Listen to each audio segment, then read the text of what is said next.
Hey guys, time for another top 10 music list. I recently did a top 10 music releases of 2015, and someone had asked if I had any plans to do a top 10 list of like stuff I'm most looking forward to this year. Um, and at first wasn't really thinking that I had much to really say or to look forward to, but after I really sat and thought about it, I came up with a pretty solid list, I think. Um, Now, none of these are really in any sort of order like the last one was. Um, I will say though, my most anticipated one, I'm going to start it off right here. It's going to be Plini's new album. I've talked about him a bunch lately, and I did a review of his last Trilogy EP CD. And the guy's just incredible. He does great guitar work. He has a lot of great influences that really show through his work with like some jazz sort of stuff, some fusion-y rock kind of stuff. So it's really cool, and it's actually going to be his first full length that I know of. So I'm really excited to see that. I've just been in love with his catalog thus far. So I'm sure it's going to be a great album. Next, like I said, after this, it's not going to be really in any specific order. Next would be C2I or A, C2A. He recently came out with his Senpai EP, which I was really, really digging. And before that, he had some stuff that was a lot heavier, a lot more technical. But he's doing a really great job with the production of his stuff, and just his overall writing has been getting a lot better. Not that it was ever bad, but I really like the direction that he's going with. And I know he said that he was planning on doing a separate EP, like a Senpai 2 EP, for anything that's kind of like a more cheesy, as he calls it, song, like the Senpai stuff. I mean, I really like that. It's kind of poppy, it's super catchy, it's not as just blistering metal, which I'll take either one, but I don't know, I really, really liked the last couple things that he did. So I don't know, I'm sure whatever he does will end up being great, whether it's face melting or not. So next one would be The Starting Line. I mentioned this one in my last top 10 list because they had come out with the first single from that EP, but the new EP that's coming out, I'm really excited for, just because they haven't released an EP or an album or anything in like 8 or 9 years, so it's definitely time for something. And the song that I heard from the EP so far sounded great, so I'm sure the rest of it's going to be awesome. And it'll be good to have some new Starting Line music, because you can only listen to their other stuff so much before you really want new stuff. So that'll be cool. Next is the new Saosin album, and I've been looking forward to this one for a long time, especially since they had lost Cove. I think he was kicked out. I don't know if he was kicked out or left. He was probably kicked out. He was an alright singer, in the studio. I liked the studio work, but live he was just terrible. And so they were kind of in limbo for a long time. They didn't have a singer. There was a couple rumors of different singers, and I think it was last year, I think it was like a year and a half ago, they had a couple reunion shows with Anthony Green, their original singer, which was really cool. And not long after that, they announced that they were working on a new album. So I'm really excited about that. I'm sure it's going to really come together great. I know Bo has been doing a lot of production work too, so I'm sure that's going to help tie into it. I haven't heard any of his production work, but I hear good things. One thing I am a little disappointed about is that Johnston, their other guitar player, is no longer in the band. When I was in high school, he was one of my favorite guitar players, and Although I don't really care for the Used, which is the band that he's in now. I'm sure he's doing a great job with them. He's just really creative, and he's got some really cool riffs. And I don't know. I'm really gonna miss his presence in saosin. So I hope that his absence isn't really that obvious. I'm really hoping. So we'll see.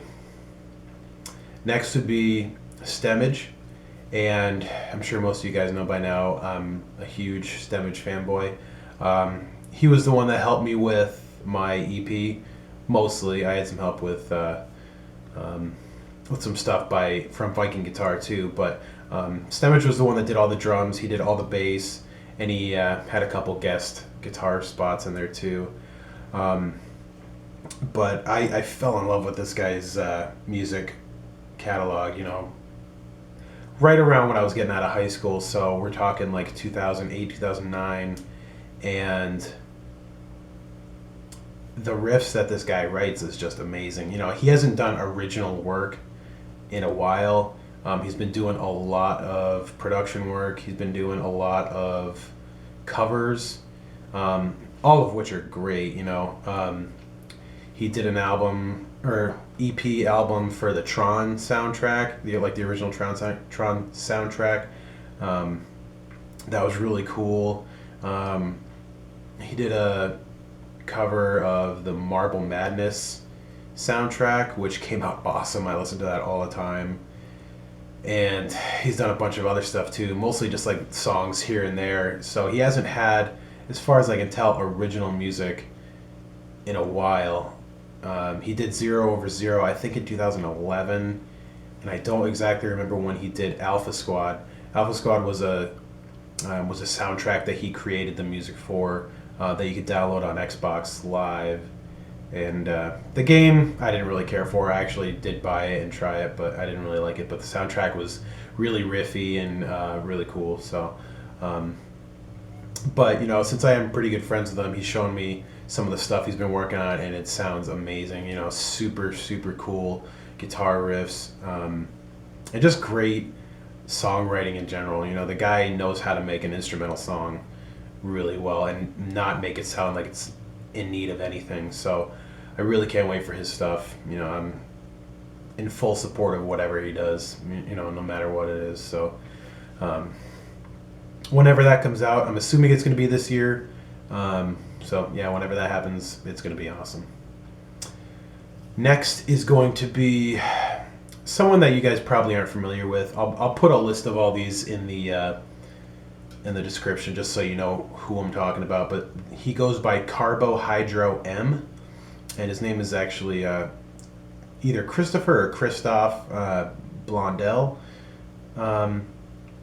and he is from France, I believe, and he does just some awesome covers of different video game songs, and that's how I found his channel on YouTube. And he had recently wrote a soundtrack for a game that technically didn't really exist. It was called Prime Legacy, and it was a really really great mix of like chiptune sort of video game sounds with like the pixelated sort of music, mixed with guitars and drums and stuff like that, and it just worked so well. And every time I listen to it, I just get pumped up. It's just one of those albums I really can't wait to see what he does for his next one, because I know he's working on something for an actual video game now, I'm pretty sure. And I'm pretty sure I heard like a couple little snippets and they sounded great. So he makes some really great music, and I'm sure that's going to be awesome. So definitely check out his album Prime Legacy.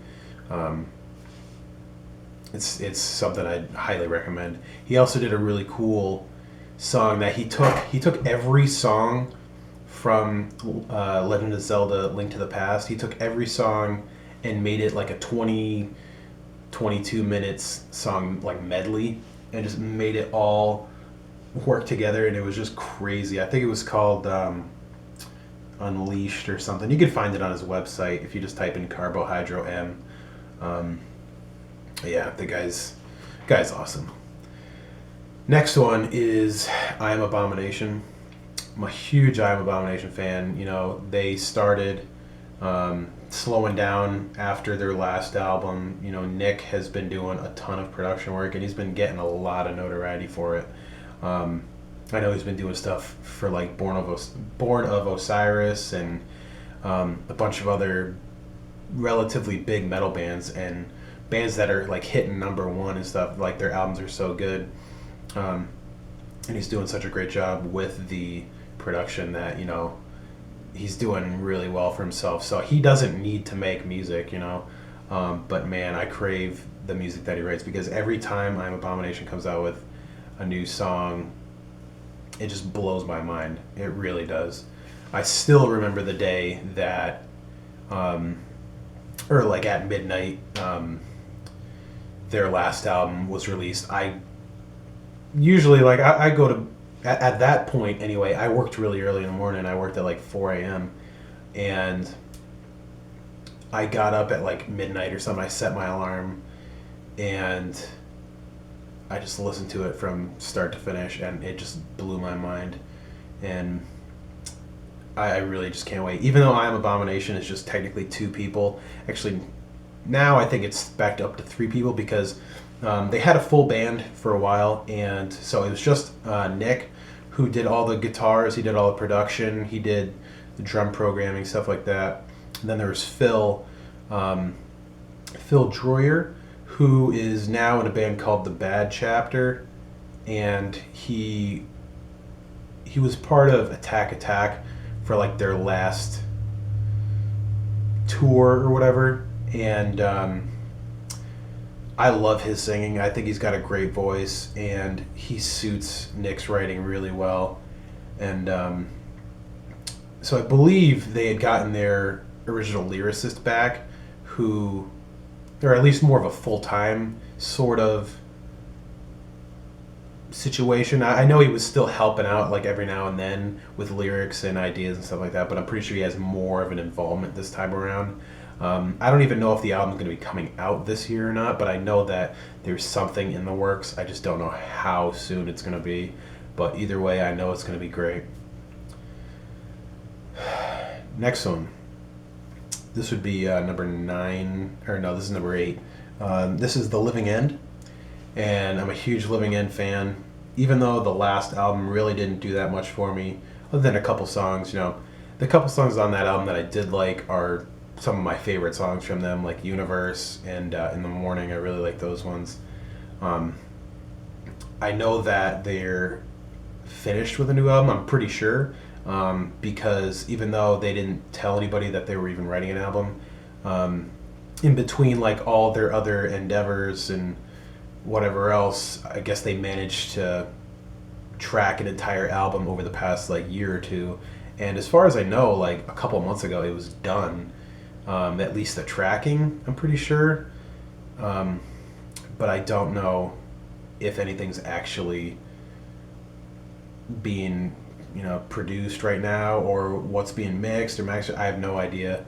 But I'm definitely excited to see if it's going to be a step in the right direction for me, because the last couple albums have been straying away from, you know, the reasons why I fell in love with them. You know, they were faster songs. They were more like kind of Stray Cats sounding kind of sound, and more like punk kind of sound. Now they're kind of sounding a little more alternative, but I'd prefer if they stayed, you know, the faster sort of songs. But you know, whatever. Either way, I'm sure there'll be at least some songs in there that I'll really enjoy. So next one is Nick Johnston. I've really become a fan of his albums. You know, his last album was awesome, and his guitar work's just incredible. You know, the guy is just an absolute beast. I know he's been working on some new songs, and I know he's got a new album coming out at some point. Like I said, I don't know if it's this year or not. I wouldn't be surprised if it was, because I'm pretty sure he's close to done with it, or well on his way. I don't know. But I don't know, he just does great work. You know, another instrumental guy that, you know, I've just really grown to like over the last year or two. Number 10 is another person you guys may or may not know. Probably not. But he goes by Danimal Cannon. And he's in a band called Arm Cannon that does a lot of video game covers. They do like some Mega Man, some Zelda, a ton of other stuff. But he has a solo project just under his online moniker, Danimal Cannon. And the first couple albums he did were just straight up chip tunes. That was it. And if you don't know what chip tunes are, it's basically using video game processors to make music, out of the sound bites that they have in their system. So there's ways of doing it with different programs, and he does a really cool job with that sort of stuff. And the way that he performs those live is he actually accompanies those chip tunes with really great guitar tracks. So he's playing guitar, and he has like his Game Boy set up and whatever else to the side, and it's just something you'd have to hear. So just type in Danimal Cannon into YouTube and check it out, because he does some really cool stuff. That being said, those couple albums that he has done has not included the actual guitar in the music. He only does it live. So after tons of people asking for it, I guess this album is actually going to have both, and it will have the guitar in it. So I'm super excited about that. And trust me, I was one of the people that begged him for it every time, because it really makes him stand out. And his guitar playing is incredible. He's a really great guitar player. He actually plays with Grant Stemage in his cover band Metroid Metal. So he's definitely a great guitar player, and just has a really cool, unique sound. So and I guess a honorable mention would be the new Blink album. I'm not even really thinking about it. I know a lot of people expect me to just be obsessed with Blink-182 stuff. I'm not. It's one of those things. I'm interested to see what they can do with Matt Skiba, but I don't know. We'll see what happens. It could be awesome. It could really not be awesome. So who knows? Like I said, I'm interested to see what happens. I'm more interested in them than I am anything that Tom DeLonge has to do right now, because he's just kind of, I don't know, he's just boring me these days. But we'll see what happens. So anyway, check out these bands if you haven't heard of them before. And let me know what you guys think, what you guys are waiting to check out this year. I'm interested to see what you guys are listening to these days. So leave me a comment or something, let me know, and talk to you guys later. See ya.